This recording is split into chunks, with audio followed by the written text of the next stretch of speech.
Welcome back to the channel.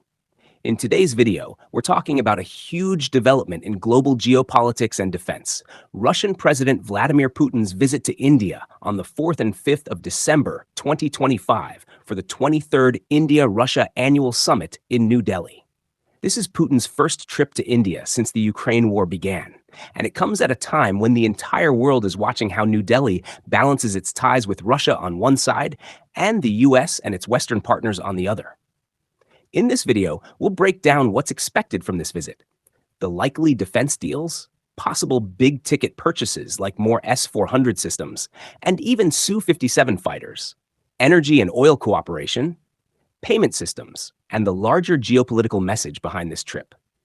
So watch till the end to understand why these 2 days in Delhi could reshape India-Russia relations for the next decade. First, let's quickly understand the context. Putin is coming to India on 4 to 5th of December 2025 at the invitation of Prime Minister Narendra Modi for the annual summit, which is the highest-level institutional dialogue between the two countries. This format usually happens every year, but it was disrupted for a while after the Ukraine war.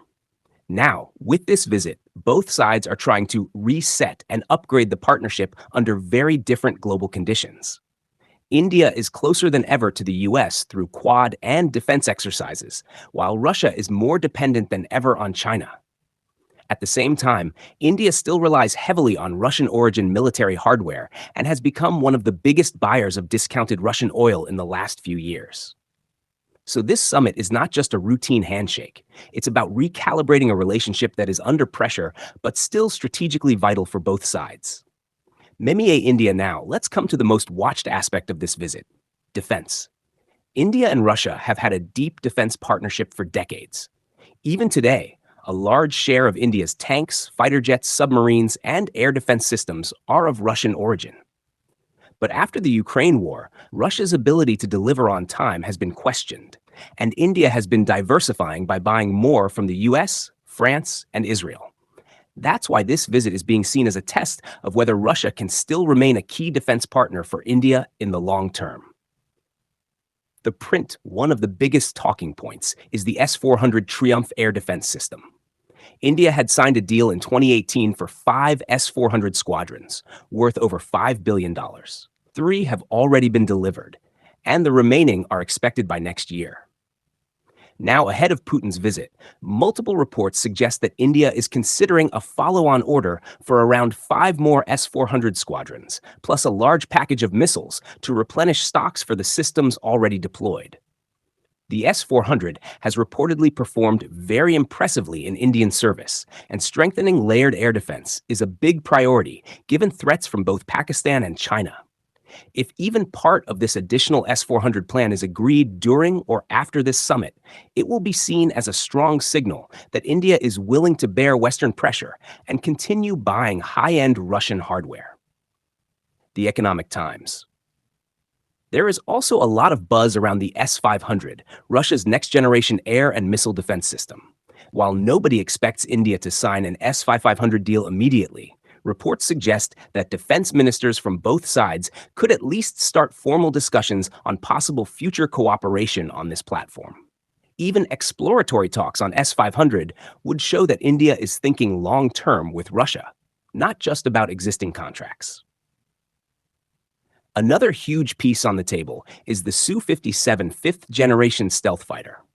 Ahead of this visit, Moscow reportedly offered India licensed production of the Su-57 in India, with an unprecedented level of technology transfer, including local manufacturing of engines, avionics, and stealth components. For India, which needs a large number of advanced fighters to replace aging MiG-21s and other legacy aircraft, this is an attractive but complex proposal.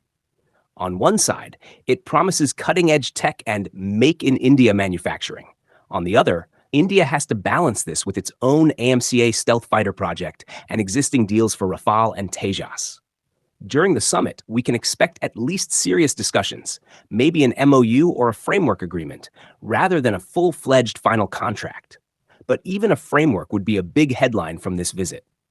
India today. Beyond these big-ticket items, both sides will also focus on more practical but very important issues. spare parts for existing Russian equipment, joint production of ammunition and missiles in India, upgrading older platforms like Su-30 MKI fighters and T-90 tanks, and deepening cooperation in areas like submarine technology, helicopters, and space-based defense.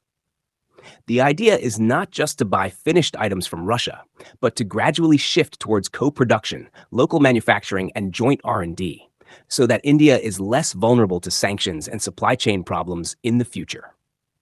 Now let's talk about energy and the economic angle, because this visit is not only about weapons. Since 2022, India has become one of the top buyers of Russian crude oil, taking advantage of heavy discounts due to Western sanctions. That has saved India billions of dollars in import bills. But tightening sanctions on specific Russian companies and shipping have recently caused some disruption in flows. The Kremlin has already said that it sees this dip in Indian imports as temporary and wants to stabilize and even grow the energy relationship. During the summit, both sides are expected to discuss new long-term deals for oil and possibly LNG, better insurance and shipping arrangements, and ways to protect trade from Western financial restrictions. Reuters, another big topic is payments and local currency trade. With Russia cut off from much of the Western banking system, India and Russia have been experimenting with rupee-ruble mechanisms, using third-country currencies, and even exploring the possibility of connecting Indian rupee with Russia's Mir payment system. A major goal of this visit is to establish more reliable, sanctions-proof channels for payments, so that trade in defense, energy, and other goods doesn't get blocked every time new restrictions are announced. If there is an announcement about a new payment settlement system, a rupee-Mir linkage, or a broader local currency trade framework, that will be one of the biggest economic takeaways from this trip. The Economic Times' civil nuclear energy is another area to watch. Russia is already involved in building reactors at the Kudankulam nuclear power plant in Tamil Nadu, and both sides have often spoken about expanding nuclear cooperation to more sites. During this summit, discussions are expected on new reactors, fuel supply, and possibly collaboration in areas like small modular reactors or nuclear fuel cycle services. For India, this helps with long-term energy security and its clean energy transition. For Russia, it locks in a high-value, long-duration partnership beyond just oil and weapons. The Economic Times, all of this is happening against a complex geopolitical backdrop. For India, the biggest challenge is strategic balancing. On one side, Russia has been a time-tested partner, supporting India in the UN Security Council, co-developing systems like BrahMos, and supplying critical defense equipment when Western options were limited. On the other side, India's ties with the US, Europe, Japan, and Australia have become extremely important in countering China and for access to advanced technology, investment, and markets. Western countries are uncomfortable with India's growing oil imports from Russia and potential new defense deals like more S-400s or Su-57 collaboration. At the same time, Russia is getting closer to China, including in military exercises and technology transfers, which makes India uneasy. So this summit is really about India trying to maintain strategic autonomy and a multipolar world vision. New Delhi wants to send a message that it will not be forced into a camp. It will buy what it needs for national security from whoever is willing to supply on good terms, while still cooperating with the West on other fronts. For Russia, the visit is equally symbolic. Putin wants to show that Moscow is not isolated, that it still has strong partners in the global South, and that India remains one of its most important strategic allies in Asia, not just a customer. Reuters. What should we watch for during the 4th and 5th of December? First, the joint statement after the Modi-Putin talks. The language on defense, energy, and Ukraine will be closely analyzed. Second, any concrete announcements. An agreement or at least an MOU on additional S-400 units, a roadmap for Su-57 collaboration, new understandings on civil nuclear energy, and some kind of framework for local currency or alternative currency trade, and rupee-Mir or similar payment linkages. Third, the tone in press conferences and briefings. Does India emphasize time-tested friend, special and privileged strategic partnership, and multipolar world? Or does it keep the language more cautious to avoid provoking its Western partners? All these signals will tell us how far India is willing to go in deepening ties with Russia at a time of intense global polarization. Of course, as of now, just before the visit, everything we are discussing about deals and outcomes is based on official hints, media reports, and expert expectations.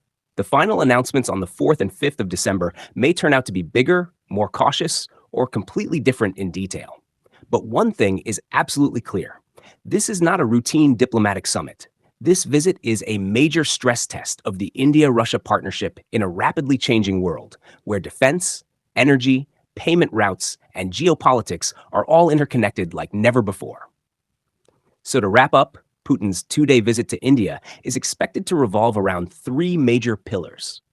First, reviving and upgrading defense cooperation with big-ticket items like additional S-400 systems, possible early discussions on the S-500, and advanced collaboration on the Su-57 next-generation fighter. Second, strengthening energy and economic ties, especially long-term oil agreements and new payment mechanisms that can bypass sanctions and ensure smooth bilateral trade.